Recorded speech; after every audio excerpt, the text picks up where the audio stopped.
રાહુલ ગાંધી સભા સંબોધી રહ્યા છે, સીધા જઈએ ત્યાં। ये देश को समझाने की कोशिश कर रहा हूं कि भैया ये प्रफुल्ल पटेल इन्होंने यहां बैठा रखे, बाकी देश में भी ये यही करने जा रहे हैं। आज आरएसएस के जो चीफ है उनका बयान आता है कि हम रिजर्वेशन के खिलाफ नहीं है। अरे इन्होंने ही पहले स्टेटमेंट दिया था कि रिजर्वेशन के खिलाफ है।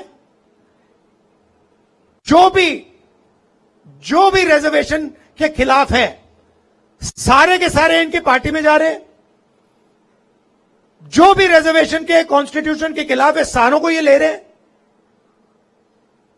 फिर कह रहे हैं कि भैया हम रिजर्वेशन के खिलाफ नहीं है। और इसका लक्ष्य क्या है मैं बता देता हूं। आप कहोगे ये संविधान को क्यों खत्म करना चाहते हैं, लोकतंत्र को क्यों खत्म करना चाहते हैं? क्योंकि ये 20-22 अरबपतियों की मदद करना चाहते हैं। ये चाहते हैं कि जो आपका सुंदर बीच है, जो आपकी इतनी सुंदर लोकेशन है, इस किले पे अदानी जी का नाम लिख दिया जाए।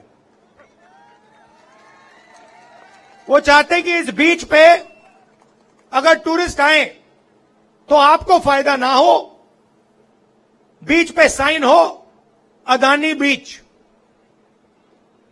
आपके एयरपोर्ट पे अदानी का नाम हो, आपके हाईवेज अदानी बनाए, जो भी यहां बिके वो अदानी और अंबानी बेचें और आप लोग बस देखते रह जाओ। और ये इन्होंने पूरे देश में किया है। मैं 2-3 उदाहरण देता हूं आपको।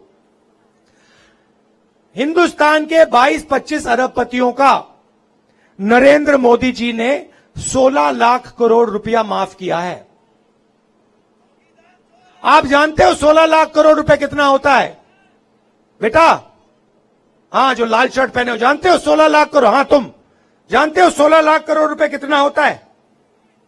जानते हो? हां, तुम्ही से बोल रहा हूं। जानते हो कितना होता है 16 लाख करोड़ रुपया? मैं बताता हूं। 25 साल मनरेगा में जितना भी पैसा लगा, 25 साल अगर आप वो पैसा ले लो, उतना पैसा नरेंद्र मोदी ने 10-15 लोगों का कर्जा माफ किया है। किसानों का कितना माफ किया? 1 रुपया नहीं माफ किया। जो हमारे स्टूडेंट्स हैं, बेरोजगार युवा हैं, उनका कितना कर्जा माफ किया? 1 रुपया नहीं किया। छोटे व्यापारियों को खत्म कर दिया, स्मॉल मीडियम बिजनेस वालों को खत्म कर दिया, नोटबंदी की, गलत जीएसटी लागू की। किसको फायदा हुआ?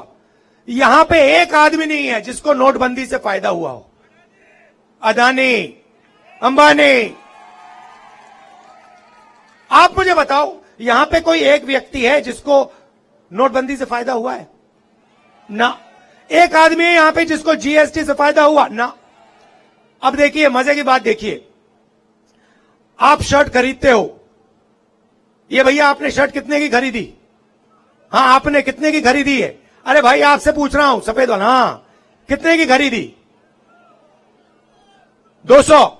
अब देखो, लड़के ने 200 रुपए की शर्ट खरीदी, 18% जीएसटी लगा, इसके जेब से निकला। अगर अदानी अरबपति यही शर्ट खरीदता तो वो भी 18% टैक्स देता। मतलब जितनी टैक्स आप देते हो उतनी अदानी देता है। आमदनी इनकी हजारों में, उनकी हजारों करोड़ रुपए में। टैक्स जितना आप उतना वही। और टैक्स कौन दे रहा है? आप लोग दे रहे हो। किसान दे रहा है, मजदूर दे रहा है, बेरोजगार युवा दे रहा है। और पैसा कहां जा रहा है? उन्हीं 2-3 लोगों के जेब में। आप जानते हो, उन्हीं के जेब में आपका पैसा जा रहा है। तो हमने निर्णय लिया कि अगर ये बीजेपी के लोग नरेंद्र मोदी 20-25 अरबपति बना सकते हैं तो कांग्रेस पार्टी करोड़ों लाखपति बना सकती है। तो आप कहोगे भाई ये कैसे हो सकता है? आप कहोगे ये कैसे हो सकता है? मैं बताता हूं आपको, मगर उससे पहले मैं आपको बताता हूं जैसे ही दिल्ली में हमारी सरकार आएगी तो प्रफुल्ल पटेल को ना हम यहां से आउट करके 2 मिनट में, और जो उसने यहां पूरा का पूरा भ्रष्टाचार किया है ना, जो पूरा भ्रष्टाचार किया है, घर तोड़े हैं, उसका पूरा दादागिरी जो है उसको सीधा टाइट कर देंगे। सबसे पहला वो होगा। उसके बाद हम क्या करेंगे मैं बताऊंगा। आपको खुश करने आया हूं आज मैं यहां, मूड ठीक करने आया हूं। जो मोदी जी ने, अंकल जी ने आपका मूड खराब कर रखा है, वो मैं ठीक करने आया हूं। तो सबसे पहले क्या होगा, हिंदुस्तान के सब गरीब परिवारों की लिस्ट बनाई जाएगी, करोड़ों परिवारों की लिस्ट बनेगी, और हर परिवार में से एक महिला का नाम चुना जाएगा। अब आप पूछो क्या होगा, पूछो क्या होगा, मैं बताता हूं। उस महिला के बैंक अकाउंट में साल के 1 लाख रुपए डाल देंगे।